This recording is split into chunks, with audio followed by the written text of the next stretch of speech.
my top science advisor, John Holdren, periodically will issue some chart or report or graph in the morning meetings, and they're terrifying. and everybody starts off the day thinking about, okay, we've really got to get on this. We've got to pay attention to this.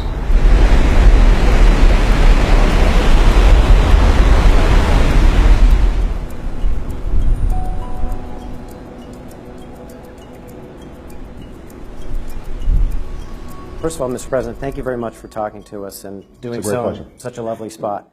We're told you've thought a lot about how and why civilizations collapse. And we wanted to ask you, do you believe the threat from climate change is dire enough that it could precipitate the collapse of our civilization? Well, I don't know that I can look into a crystal ball and know exactly how this plays out. But what we do know is that historically, when you see severe environmental strains of one sort or another on cultures, on civilizations, on nations, that the byproducts of that are unpredictable and can be very dangerous. And what we know is that if the current projections, the current trend lines on a warming planet continue, it is certainly going to be enormously disruptive worldwide. And just imagine, for example, monsoon patterns shifting in South Asia, where you've got over 1 billion people. If you have even a portion of those 1 billion people displaced, you now have the sorts of refugee crises and potential conflicts that we haven't seen in our lifetimes. Then you're looking at a much more dangerous world and severe strains on nation states, on communities, on economies. I mean, given the magnitude of that threat, why do you think it's been so difficult for you to mobilize public opinion at home about the necessity of confronting this issue? Well, the good news is, during the course of my presidency, I think we've solidified in popular opinion the fact that climate change is real, that it's important, and we should do something about it. So the problem is not that people don't believe in climate change. There are pockets of resistance, particularly in certain congressional caucuses. Well, actually, we've had a flatline temperatures globally for the last 8 years. Global temperature changes, when they exist, correlate with sun output and ocean cycles. We keep hearing that 2014 has been the warmest year on record. I asked the chair, you know what this is? It's a snowball, and that's just from outside here. So it's very, very cold out, very unseasonal. So here, Mr. President, catch this. But if you talk to the average person, I think they understand that this is something serious and we've got to do something about it. Translating concern into action is the challenge. And part of what makes climate change difficult is that it is not an instantaneous catastrophic event. It's a slow-moving issue that on a day-to-day basis people don't experience and don't see. And so part of our goal throughout my presidency has been to raise awareness, but also then to create framework structures, rules that allow us to take specific action in ways that create economic opportunity and improve people's well-being, as opposed to people feeling as if there are these enormous trade-offs that necessarily make life a lot harder for them. And so that we can say, at long last, that this was the moment when we decided to confront America's energy challenge. In 2009, President Obama pushed Congress to pass a cap-and-trade plan where the government sets an annual cap on greenhouse gas emissions and allows businesses to buy and sell permits to pollute. The bill passed the House but died in the Senate. Later that year, President Obama attended a summit of world leaders in Copenhagen aimed at forging a new treaty to combat climate change. His speech at the summit was praised. I believe we can act boldly and decisively in the face of a common threat. But the United States was criticized for its failure to enact climate change policies at home. The summit ended in a meltdown with no agreement on a treaty. Mr. President, you tried but failed to take action in your first term. The cap and trade bill failed in the Senate. The Copenhagen climate change talks ended in collapse. What lessons did you learn from those episodes? When cap and trade came up, I was certainly disappointed that many Republicans who previously had said they were concerned about this suddenly went the other way as the politics of it shifted. People felt if we're hemorrhaging jobs and the economy is contracting, is this the time for us to be able to move this issue forward aggressively?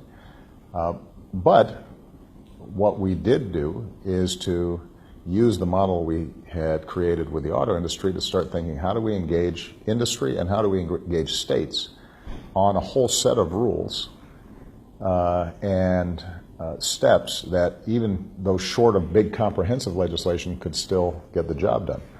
And I think one of the most important things that people should know is that here in 2016, we've actually achieved more carbon emissions than we would have under the cap and trade bill that was presented and went down in the House. So it taught us that there's just more than one way to skin a cat.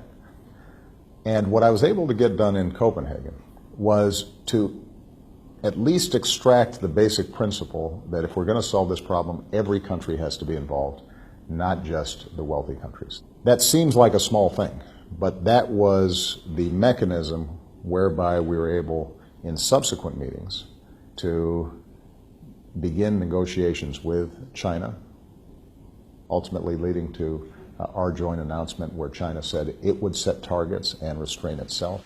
The November 2014 announcement the president refers to is a significant one.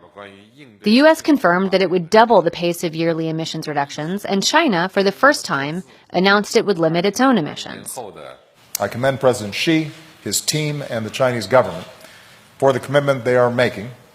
I'm wondering whether there's anything you can recall and share with us about why the party leadership in China would be willing to take such painful steps.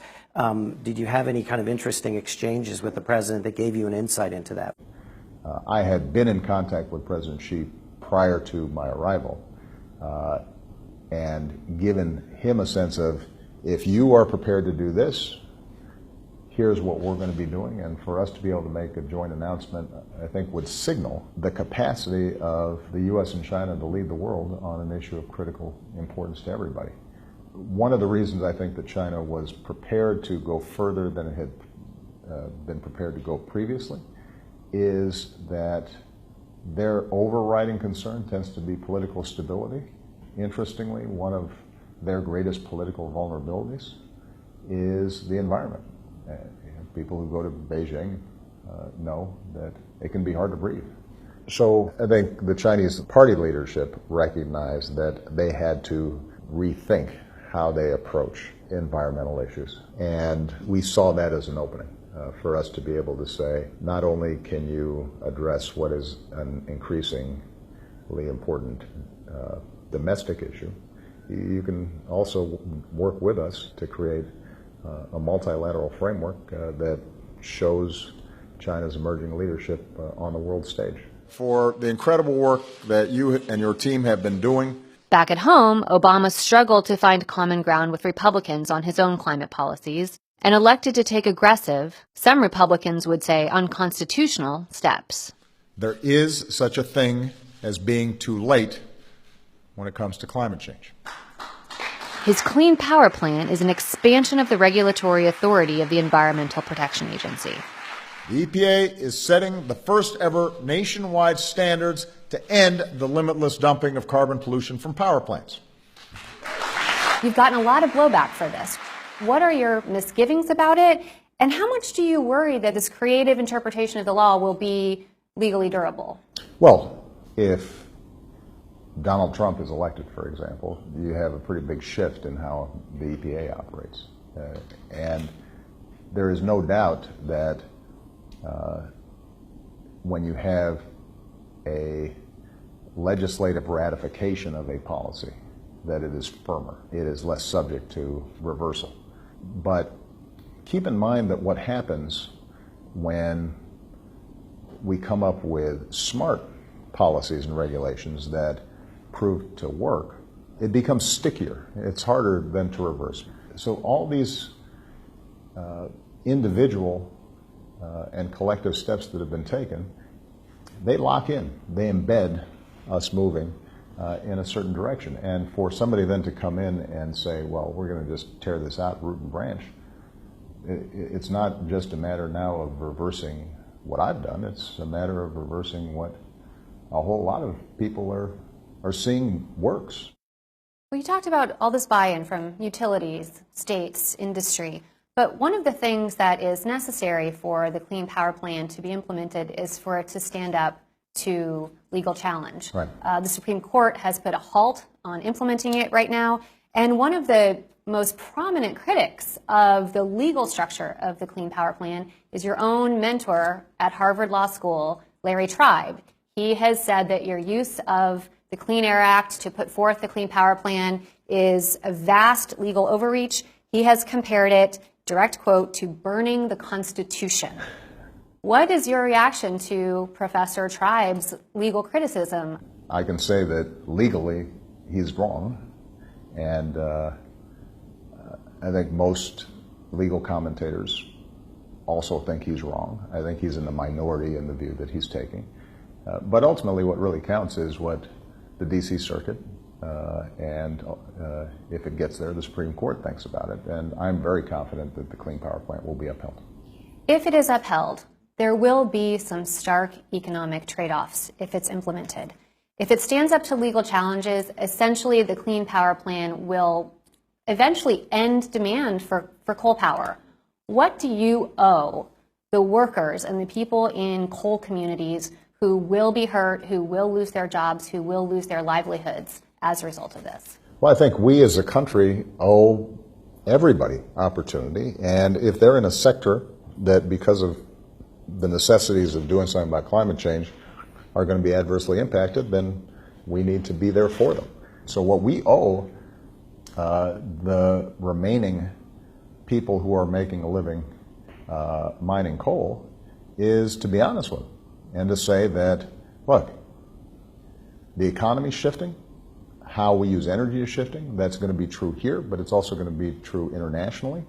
And how can we take your skills and talents and work ethic that you've shown in this coal mine and use it to build some wind turbines or use it to install solar panels? I think there are a lot of folks in West Virginia and Kentucky and probably Southern Illinois who do think that the reason they're having a tough time is because Obama and the EPA, and now of course Hillary Clinton, we're all trying to destroy them. But what I want to do, and I think we should all want to do, is to have an honest conversation about how do we make sure that these communities thrive with the energies industries of the 21st century, not of the 17th, 18th, and 19th centuries. Mr. President, thank you very much. I enjoyed it very much. Thank you. Us too. Thank you. Thank you.